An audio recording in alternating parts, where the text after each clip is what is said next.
மலைக்கு மனமிறங்கி மதலை வரம் கொடுக்க வேண்டும். வேண்டும் ஐயா. கண்ணிக்கு மனமிறங்கி நீங்க தான் ஐயா கை குழந்தை கொடுக்கணும். கொடுக்கணும் ஐயா. அப்ப சிவபெருமான் என்ன அம்மா பார்வதா தேவி ஆமையா பிள்ளை இல்லா இருவேருக்கு பிள்ளை இல்லா இருவேருக்கு பிள்ளை வரம் கொடுத்தா பிள்ளை மோசம் வந்துச்சு மதலை வரம் கொடுத்தா மரங்கவலை வந்துச்சு. ஏய் பார்வதி பாவம் செய்தவருக்கு பிள்ளை கொடுத்தா நமக்கு தாண்டி பின்னால இடைஞ்சல் வரும். ஆண்டவா ஐயா பெண்ணுக்கு மனமிறங்கி பிள்ளை வரம் கொடுக்கணும். ஆமா கல்லாய உம்மனது கல்லாய உம்மனது கடிதல உயிரகலை இருப்பாய உம்மனது இருப்பாய உம்மனது சாமி எல்லல உயிரகலை உமக்கு எல்லல உயிரகலையோ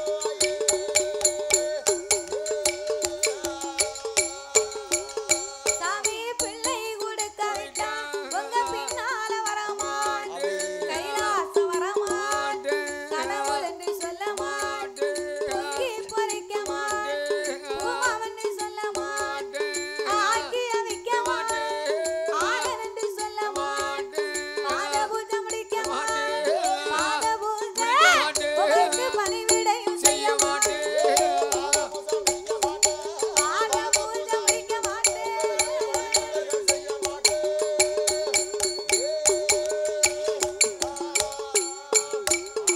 ஏ ஆண்டவா ஐயா என்னைக்குமே நீங்க கைலாசத்துக்கு வாரீங்கன்னா எப்போ வருவீங்கன்னு எதிர்பார்த்து நிப்பேன். ஆமா இன்னமும் உமக்கு பச்சை தண்ணி கூட கிடையாது ஒரு கிளாஸ்ல கூட தண்ணி தர மாட்டேன் என்று பார்வதி சொல்ல ஆமையா ஆண்டவன் பார்த்தார். என்ன நீ சொல்லுகிற எத்தனை சொன்னாலும் என்னால முடியவே முடியாது என்று ஆமா சிவபெருமான் சொன்ன உடனே என்னய்யா பார்வதிக்கு கோபம் வந்து விட்டது. வராம என்னையோ இப்பேறுபட்ட ஆண்டவனுக்கு எல்லளவு கூட இந்த மனசு இறங்கலையே. ஆமா இவர்தான் ஒரு ஆம்பளையா இவர் ஒரு ஆம்பளையா அப்படி என்று ஆமா இனி நாமல் குழந்தை வாக்கியம் கொடுக்காமலே போகக்கூடாது என்று ஆமையா கோபம் கொண்ட பார்வதி என்ன செய்தால் தெரியுமா?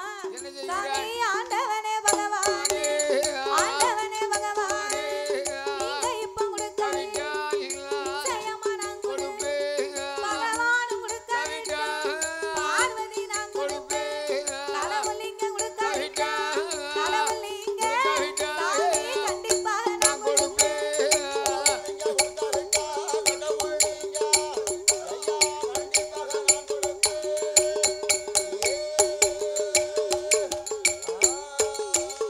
அங்கே பார்வதியும் சொன்ன போது ஆண்டவன் என்று சொல். ஏய் பார்வதி என்னை எதிர்த்து இருவேருக்கும் குழந்தை வாக்கியம் கொடுக்கணுமானா பிள்ளை இல்லா இருவேருக்கும் நீயே பிள்ளையா பிறக்கணும் போ. ஆண்டவா நாகத்தின் வயத்திலே சக்தி நான் கருவாக செனிக்க முடியுமா? கருவுச்சு பிறப்பதற்கு சட்டம் இல்லை.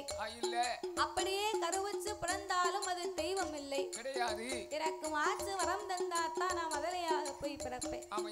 அப்படி என்று பார்வதி சொல்ல சொன்னபோது அப்ப சிவன் பார்த்தார். என்னய்யா அப்படின்னா நீ ஒன்னும் கவலைப்படாத. வேண்டாம் ஆதி கையிலே இருந்த அமிர்தம் என்று சொல்லக்கூடிய 8 கலசத்தை வரவழைத்து அழைத்து இருவேர்களுக்குமே வரமாக கொடுத்து ஆமையா 21 நாள் அரை மண்டலங்கள் 48 நாள் ஒரு மண்டலங்கள் வரைக்கும் பூஜை இருந்து வர சொல்லு. வர சொல்லி 48 நாள் ஒரு மண்டலத்துக்கு உள்ளாக என்னய்யா உன் 1008 சொரூபத்திலே அரசுருவத்தை எடுத்து ஆமா கரு உருவாக சனித்து கை குழந்தையா பிறக்க வேணும் என்று சொல்ல சொல்ல அப்படியே கையிலே இருந்து என்னய்யா அமிர்தம் என்னும் 8 கலசங்களை வரவழைத்தார்கள்.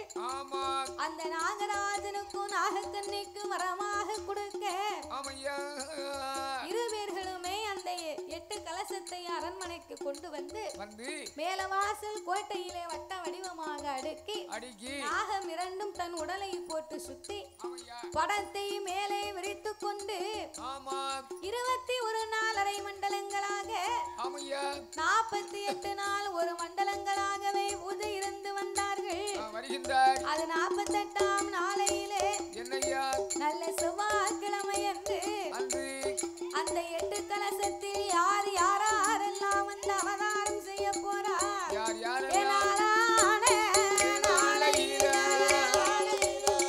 நாளையில எம்மா நல்ல செவ்வாய்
பெண்ணா வந்தேளா.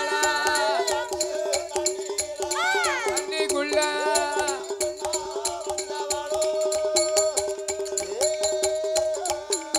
அம்மாடி கங்கையாத்து தண்ணிக்குள்ள மாறி கண்ணி பெண்ணா வந்தவேளா. உனக்கு சடை உருங்க தாய முடி உருங்க தாய மாரியம்மா மாரியம்மா ஏ கோர முடி உனக்கு நின்ற கையா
அம்மா மார்கழி மாதத்திலே உனக்கு மாலை எது போடுவாரா எங்க மாரியம்மா பேரை சொல்லி உனக்கு பூக்குழி இறங்குவாரா மகளான மாரியம்மா அவ ஆடி வாரா பாடி வாரா ஆடி பாடி வாரா இப்போ ஆடாளி போடு